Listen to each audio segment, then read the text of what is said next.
Hi everyone, it's KFK's Creative Home. Welcome back to the channel. So today we're going to be making a Halloween wreath, and I'm using these ornaments here from Dollar Tree, pulling those out. I have these witches hats from Dollar Tree. I don't think I ended up using those, but those are available. I have this mesh, can't remember where I got that from. But then I have some ribbon from Dollar Tree, which I've cut at 12-inch pieces and dovetailed the ends. Now I have a Dollar Tree reform, used their pipe cleaners, added them on each of the crossbars on the first two outer rings and in between each crossbar on the inner two rings. So that's 6 on the outside, 6 on the inside. Okay, so today we're going to be making a pancake wreath using that format or that design. So I'm starting by just curling or flattening under the outer end so we won't have the raw edges showing, and then just gathering the mesh up the center a little bit at a time here until we get to the final end, and we're going to leave that turned under. And we're trying to turn it under versus rolling because we want this to stay as flat as possible, and the gathers are already going to give it a little bit of lift.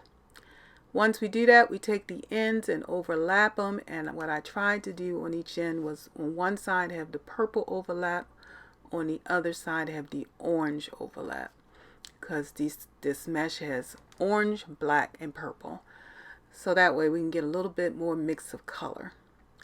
So I'm going to take my darker ribbon and just gather it down the center, fold it in on itself so that it's pointed, both ends are pointed out, will be pointed out toward the edge of the wreath, and then just add it right on top of that ruffle.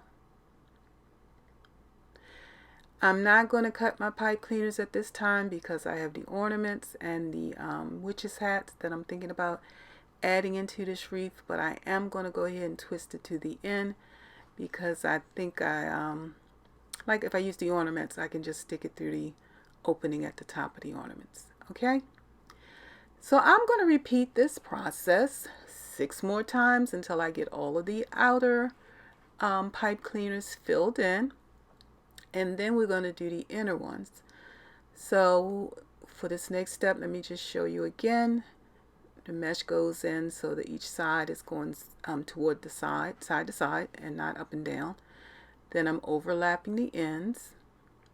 And see how I did purple on top, orange on top of the other side. And then, oh, messed that up. I didn't do the purple on top. Got it right now. And then I'm even kind of flattening it as I go. So I was thinking about adding this ribbon here, and then in the end, I decided, nah, I'm going to go with doing just the black ribbon on this layer. I like darker things on the bottom. I think it gives it depth. That's just my own little thing. It really doesn't matter, because if you want to mix it all together and have lights and darks together to keep the whole wreath bright, of course that's fine too. Whatever kind of meets your eye that you like, because the wreath is going on your door. Okay, so let me get these other ones done on this first layer, and I'll be right back.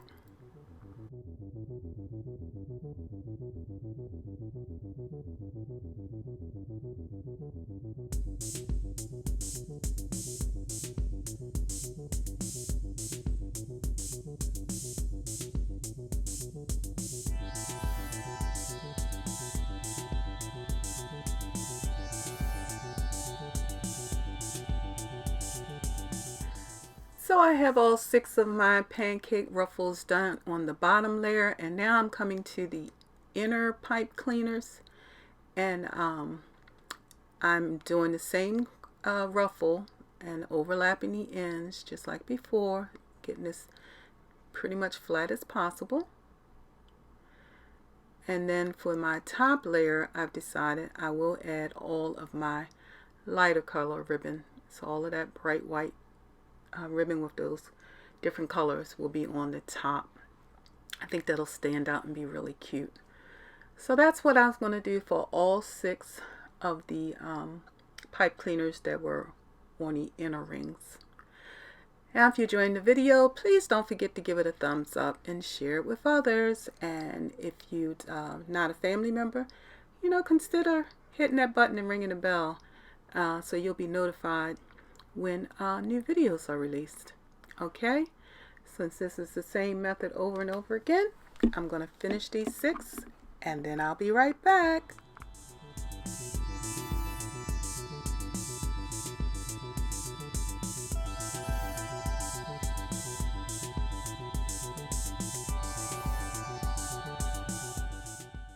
Now, with all of my ruffles completed on the wreath, I've decided to secure my ornaments by just dabbing some glue around those little toppers. Some people take them off, put the glue around there and put them back on. I found that this, getting it right up at that connection point, it seems to work fine for me. I haven't had them come off. So if you've tried this and they've come off, let me know. I'll stop doing it this way and going back to taking it off, putting the glue around there, and then putting them back on. These have very little opening spaces around that topper, so I'm thinking that's what helps to secure it. Okay, so I'm going to finish adding this glue around here, and then we'll be ready for the next step.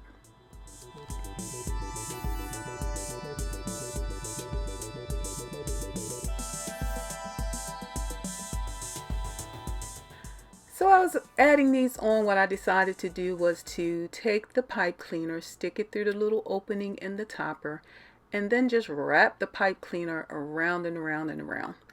And I think that secured it very nicely. It still gave it some flexibility so it could move. So in the end, I did not add a whole bunch of glue again. But of course, you always can to make it doubly secure. Now, I just alternated which ones I added as I went around, and then I just when I put one of the eyes on, I realized, oh, this is cute. It could actually look like I have 2 eyes on my wreath looking out at you. So everywhere there was a pipe cleaner, I ended up putting an ornament.